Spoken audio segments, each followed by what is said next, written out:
आप देख रहे हैं इंडिया टाउन न्यूज, भारत की बात।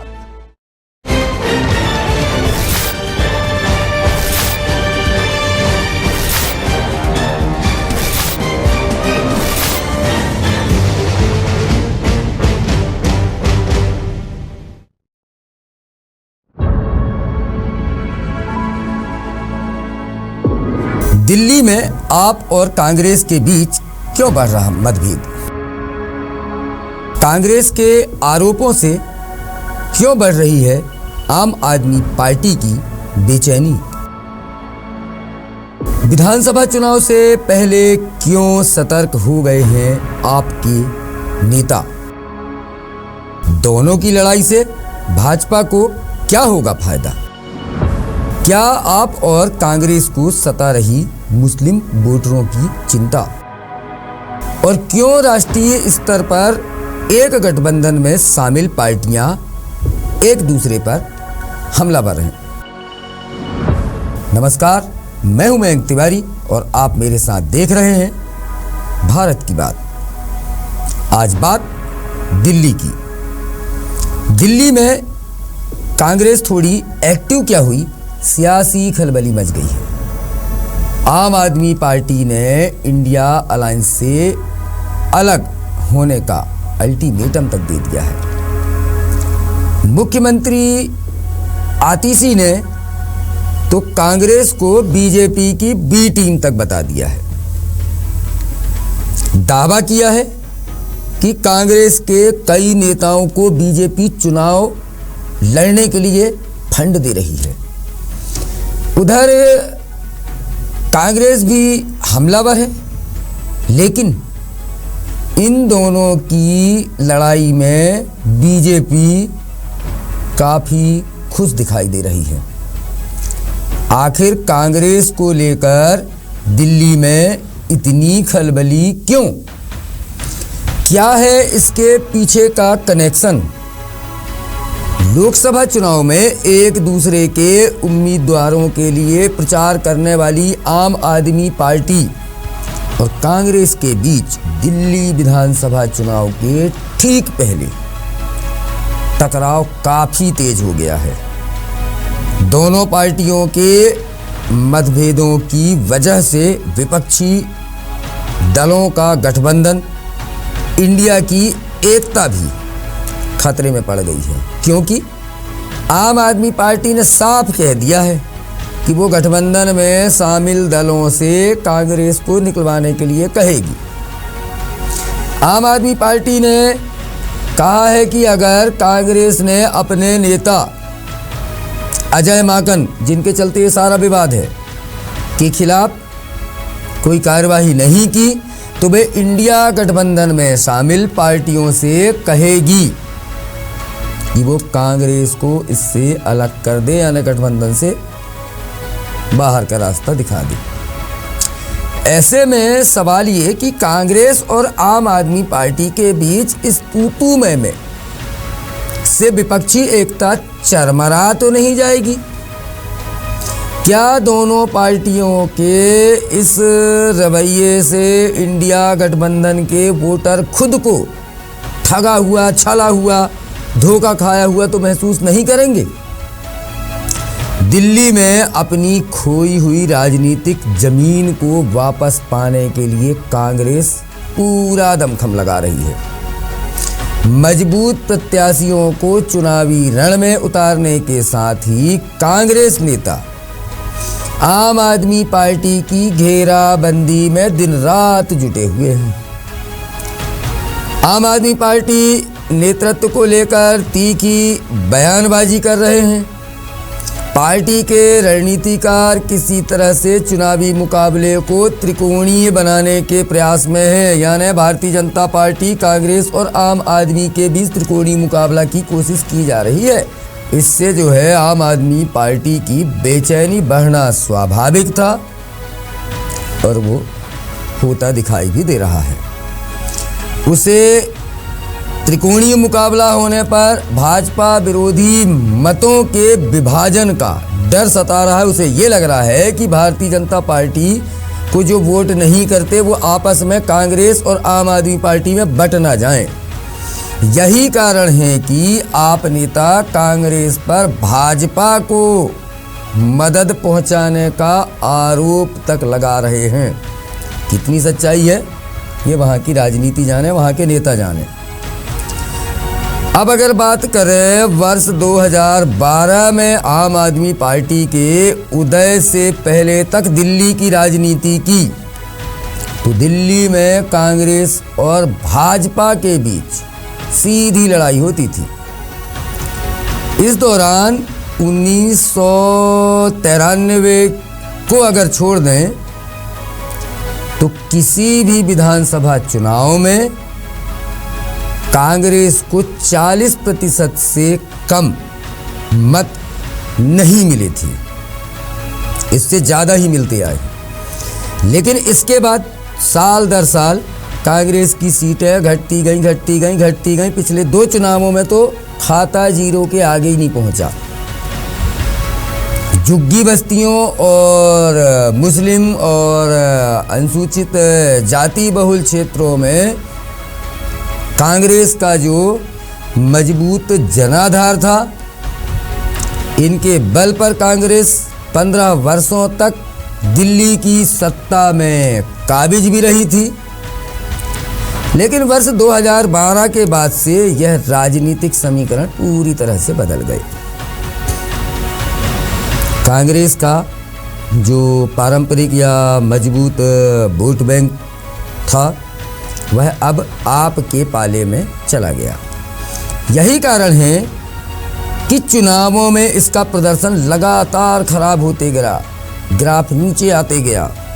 वर्ष 2013 की अगर बात करें तो कांग्रेस पार्टी का मत प्रतिशत गिरकर 24.55% हो गया, और पिछले चुनाव में तो ये प्रतिशत बिल्कुल कांग्रेस की आखिरी डाउनफॉल की तरफ इशारा करते हुए 5% से भी कम रह गया। इसी कारण पिछले 2 विधानसभा चुनावों में पार्टी को एक भी सीट नहीं मिली। कारण यही है कि पार्टी के सामने प्रदर्शन सुधारने की चुनौती है। कांग्रेस प्रदेश अध्यक्ष देवेंद्र यादव पूरी दिल्ली में इसके लिए न्याय यात्रा जो है वो निकाल चुके हैं। प्रत्याशियों के चयन से भी पार्टी यह संदेश देने का प्रयास कर रही है कि वह दिल्ली की राजनीति में निर्णायक भूमिका निभाने को तैयार है। इसी के चलते 47 प्रत्याशियों की घोषणा भी कर दी गई है। वहीं आम आदमी पार्टी के संयोजक और पूर्व मुख्यमंत्री अरविंद केजरीवाल के खिलाफ 3 बार की मुख्यमंत्री शीला दीक्षित के पुत्र संदीप दीक्षित को मैदान में उतारा गया है, जो काफ़ी एक्टिव और आक्रामक भी इन दिनों दिखाई दे रहे हैं। रोज आप उनके बयान टीवी पर देख सकते हैं आम आदमी पार्टी के खिलाफ। आपके जो दूसरे बड़े नेता हैं मनीष सिसोदिया, वे चुनाव जंगपुरा से लड़ रहे हैं। उनके सामने अनुभवी कांग्रेसी और पूर्व महापौर फरहाद सूरी को टिकट कांग्रेस ने दे दिया है। वर्तमान की मुख्यमंत्री आतिशी के सामने कालकाजी से भी मजबूत प्रत्याशी उतारने की पार्टी ने पूरी तरह से तैयारी कर ली है, और कुछ दिनों में वो जो नाम सामने आ भी जाएगा। देवेंद्र यादव खुद बादली से चुनाव मैदान में ताल ठोंक रहे हैं आम आदमी पार्टी और भारतीय जनता पार्टी के खिलाफ। आपसे जो नेता कांग्रेस में आए थे उनकी भी बल्ले बल्ले है। कांग्रेस में आने वाले पूर्व मंत्री हों चाहे विधायक हों, उनको भी टिकट दे दिया गया है। इससे आम आदमी पार्टी प्रत्याशियों को अच्छी चुनौती कम से कम मिलने की संभावना बढ़ गई है कांग्रेस की तरफ से। प्रत्याशियों के चयन में भी जितनी सावधानी कांग्रेस बरत रही है, कांग्रेस के नेता इसे लेकर आम आदमी पार्टी को कटघरे में खड़े कर रहे हैं। प्रत्याशियों के चयन पर भी और एक श्वेत पत्र लाकर भ्रष्टाचार के आरोप कांग्रेस ने आम आदमी पार्टी पर लगा दिए हैं।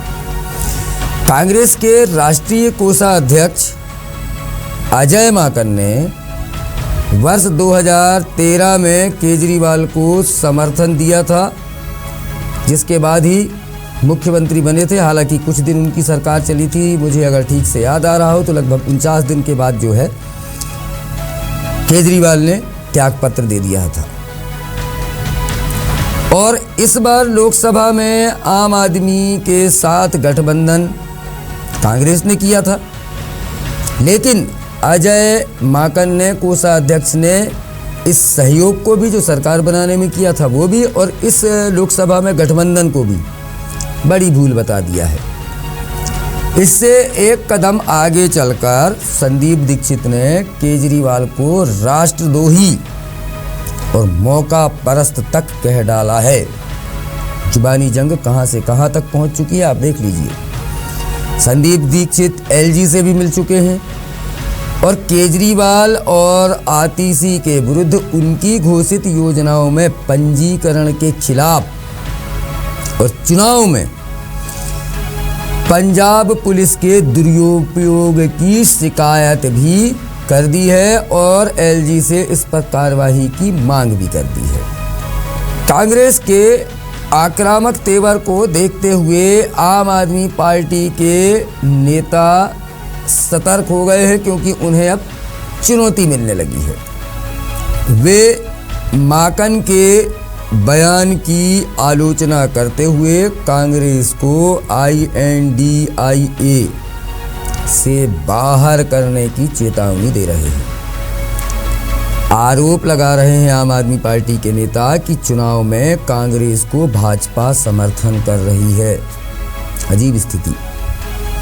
इस तरह से पलटवार कर इंडिया गठबंधन के अन्य नेताओं को अपने समर्थन में लाकर आम आदमी पार्टी दिल्ली के चुनाव को त्रिकोणीय बनने से रोकने का भरपूर प्रयास कर रही है। लेकिन सपा प्रमुख अखिलेश यादव का समर्थन इस बीच उसे प्राप्त हो गया है। दूसरी तरफ अगर आम आदमी पार्टी की ही बात करें तो उसके उभार से पहले दिल्ली पर कांग्रेस का एक छत्र राज हुआ करता था। शीला दीक्षित 3 बार से मुख्यमंत्री थी, लेकिन अरविंद केजरीवाल की सियासत शुरू होने के बाद कांग्रेस का ग्राफ लगातार नीचे गिरता चला गया। 2013 को वो जो आखिरी चुनाव था जब कांग्रेस ने 24% वोट हासिल किए थे, जैसा मैं पहले आपको बता चुका हूँ। लेकिन पिछले चुनाव में कांग्रेस का ग्राफ इतना नीचे गिरा कि उसके पास 10% तो छोड़िए 5% वोट भी नहीं बचे, जबकि बीजेपी के वोट लगभग वही बने रहे, कांस्टेंट, ना गिरावट ज़्यादा आई ना बढ़ोतरी ज़्यादा हुई। ऐसा माना गया कि कांग्रेस के वोट आम आदमी को ट्रांसफ़र या शिफ्ट हो गए। यही वजह है कि आम आदमी पार्टी बिल्कुल भी नहीं चाहती कांग्रेस फिर से खड़ी हो।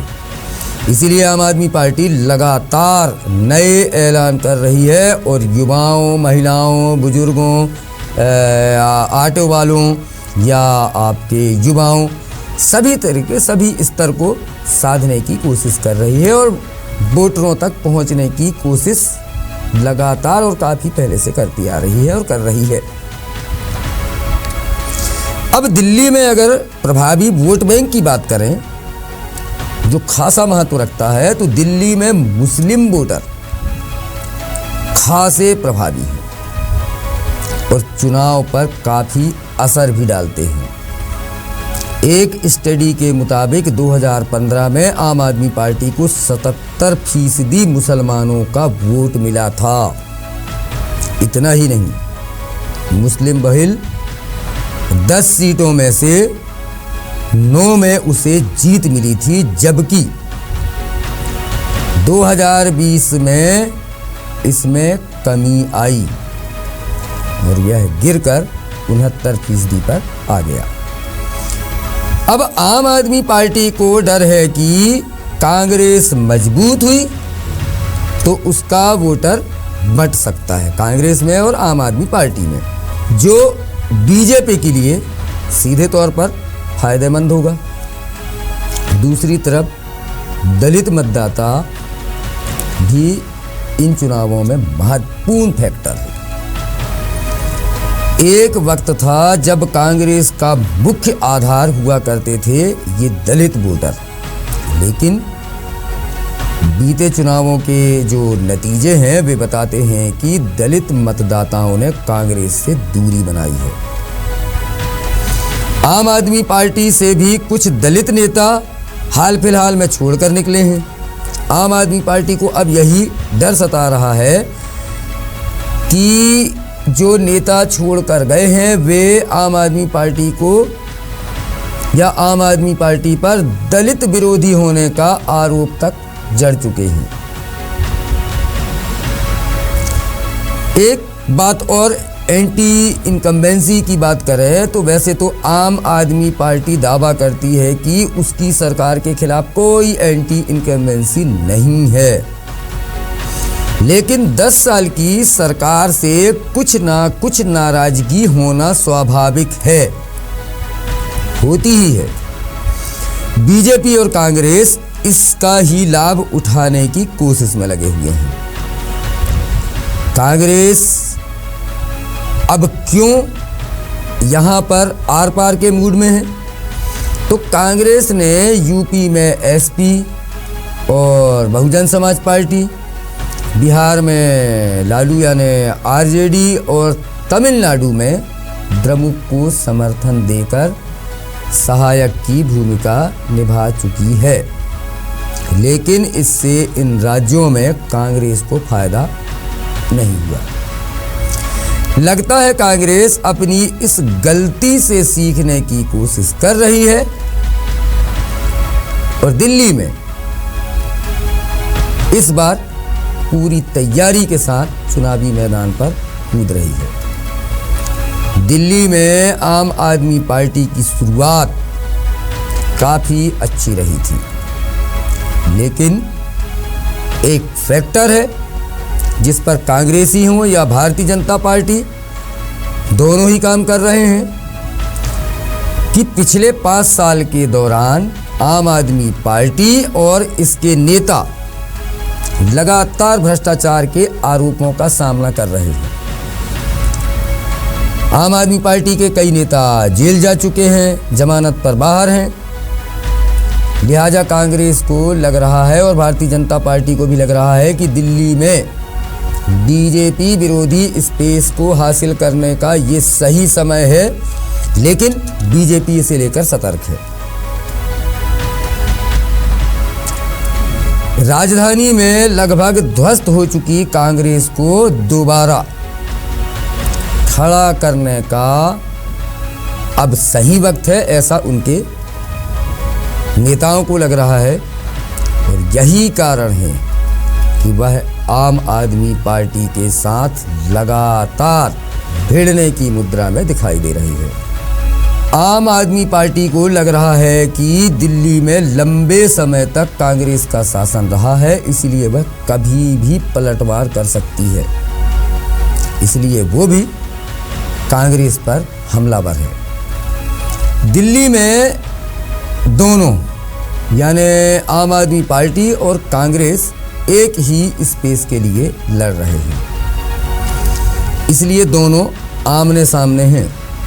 वैसे इंडिया गठबंधन में शुरू से ही ये लाइन ली गई थी कि राष्ट्रीय स्तर का अलायंस जरूरी नहीं कि राज्य स्तर पर भी अलायंस बन जाए। आप सबने देखा होगा कई राज्यों में ऐसा हो चुका है कि जो अलायंस के दल हैं, घटक दल हैं, वे आमने सामने चुनाव लड़ चुके हैं।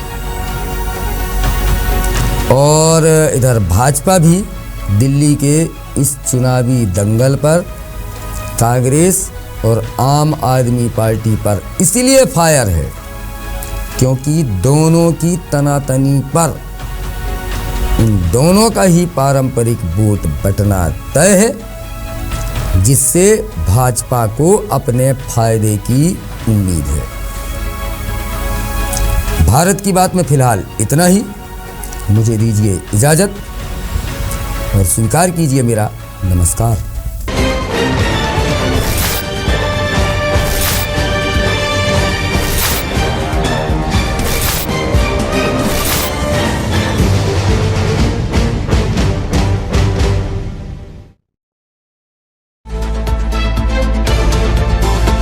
आप देख रहे हैं इंडिया टाउन न्यूज, भारत की बात।